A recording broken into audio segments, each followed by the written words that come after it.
Neal and Brock, thank you for joining me today for press day for the shift. Thank you very much. Thanks Thank for you, having us on the Les. show. So I watched it last night. And I actually had to put my phone down. Usually I have my phone next to me watching this, but I had to put it down because this movie pulls you right in. It's all over the place. Ride, thriller, makes you think about life and choices. I'll tell you that. Right. I think What I do you? think that's really the key to it is, we all make films or we go see films that are just you kind of lose your whatever you watch 2 hour.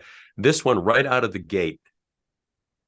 And I've said earlier today, I don't watch my films. I don't watch my stuff. I don't really like to watch anything because I don't want to borrow from one character and add it. I want all my characters to be different and fresh. But I promised Brock that I would see it in the theater. I promised Angel Studios, and we'll talk about the amazing Angel Studios in a second. But I sat there with my wife, Reve, as we helped produce the film, and our 5 kids, ranging from 17 to 9. And I watched them truly enjoy the film. And afterwards, we had this forum, and all the kids were like, "Dad, I love this. What about this? This was a great thing." What other film out there can you do that with your whole family and have talk about true, like real situations in life, about people dying, about people losing things, about things taken away, about addictions, about all these other things, and have a great conversation with your children? There aren't many that do that anymore. And what Angel Studios does is allows filmmakers like Brock to tell his story that amplify light instead of always amplifying such darkness in the landscape of Hollywood these days. I don't know why it's all about darkness, but it's, even playing a character that is the devil, my character tried to find light. I tried to find the goodness in people. I tried to find the flaws in people for sure. But by the end of the film, there's a moment for the benefactor that he can't comprehend how the lead character, Kevin, played masterfully by Kristoffer Polaha, that he has so much love for him. When I've offered him anything he can want, you can have anything you want, but you're still taking him over this. And there's that moment for the benefactor that I wish I still had what he had. I wish I still had that belief in God. But a long time ago, I made some bad mistakes. And we all make mistakes. We're all flawed. We all sin. We all do stupid stuff every day. But it's how you dust yourself up and get up after those mistakes that dictate what kind of man or woman you are for God. And I love that I was asked to be part of this film. And I thank Brock so much for his incredible direction and leading the charge and making a film that the whole family can watch and be proud to watch. Thank you, brother. I mean that. Thank you. Brock, any pressure going into this film as a writer and a director? No, I mean, look, making movies is easy. That's why everybody does It's it. so It's simple. why we get thousands every. No, it's one of the hardest things I've ever done in my life. And as a first time writer director, obviously there was a huge intimidation factor going in, especially working with this guy who's his work I've been following for decades and I'm a huge fan of. But I was well supported. He and all the other actors came in with just a willingness to play and to do whatever I asked them to do, and trusting me for reasons I don't even comprehend. And I had a fantastic team behind the camera as well. We were sure to hire people who knew more than me and who were smarter than me. And I think the results speak for themselves as far as that goes. I'm grateful to everybody who surrounded this project, and that's whatever worth it has. It's because of them and a lot less because of me. No. Well, I believe that is true. Dude, you created this environment. Who creates a multiverse film with sci-fi, tons of action, and at the end of it, the whole thing is truly, it's a love story.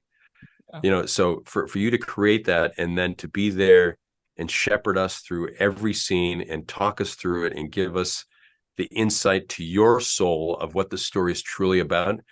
I got to tell you this, Brock is not a first-time director. He knew exactly what he wanted to do. He pulled things out of all of us. The crew knew it. I knew it. The cast knew it. Everyone knew it, that this was going to be something that we had to work really hard on because you could see how much it meant to him.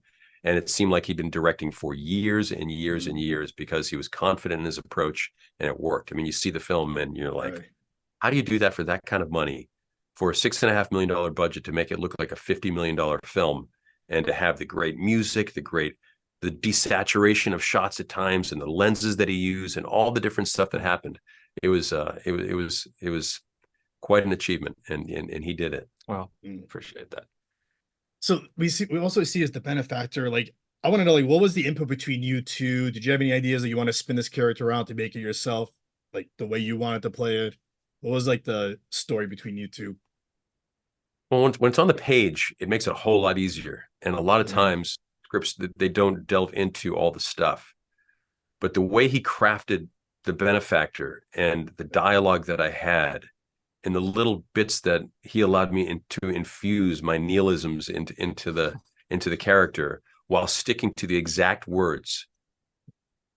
You know, when I did a series called the Suits for years, Aaron Korish was the same. He was a stickler for say the words as they're written, and it makes perfect sense. So we had to say the words as they were written, because then it made perfect sense to the way that the script was sculpted. And there's our man crafting that clay into this perfect little film called The Shift, and it came out beautifully. And I'm so proud to be part of this film. Last question for both of you. What do you hope the audience gets out of this? I hope there's a conversation that happens. I mean, you talked about that happening with your family the other night, and I think that's what I want. We want people to be talking about this, and we're not trying to give everybody the answers. We are trying to start a conversation. But if there is one takeaway, if I can be so bold as to say that there could be one, I can sum it up in one word, and that's hope. This is not an easy world that we live in, and I think this film has something to say about the world that we live in currently. And one of the main things it's saying is don't give up. And to go with that, you have an opportunity, as you know, if this is the type of film that you think needs to be seen by more people, which it is. If you're tired of just seeing this dark fare that Hollywood churns out, then to go out and support this film, whether you buy one ticket, whether you buy 10 tickets, whether you pay it forward through angelstudios.com/the shift, I think is what it is. You can buy tickets for families who can't afford to go to the movies. And this is a type of film where families in need, families who are going through hardships, they need to see a film like this to make them realize there is hope. You can get through the problems that you have in life if you believe in yourself, believe in God, believe in all the right things. So it also tells Hollywood, we need more films like this out there. If the numbers are big on The Shift, then all of Hollywood has to think, oh gosh, I guess we do need to make more films like this on the landscape instead of just all the dark things that we're making. And it can change the way Hollywood thinks, one film at a time. And The Shift does that. So please, I implore all of you, if this is the type of film that you want to see more of, go buy tickets. Go buy tickets for families who can't afford it. Go buy tickets as Christmas gifts. Go buy tickets for whatever. But the bigger the numbers, the more films like this will be made, and Angel Studios will be able to make more of these films for everybody. And that's so important this time of year. Easy. I want to thank you guys for press day today and December 1st, The Shift. Thank you again. This was great. Go Celtics. Go Celtics. Thank you a lot.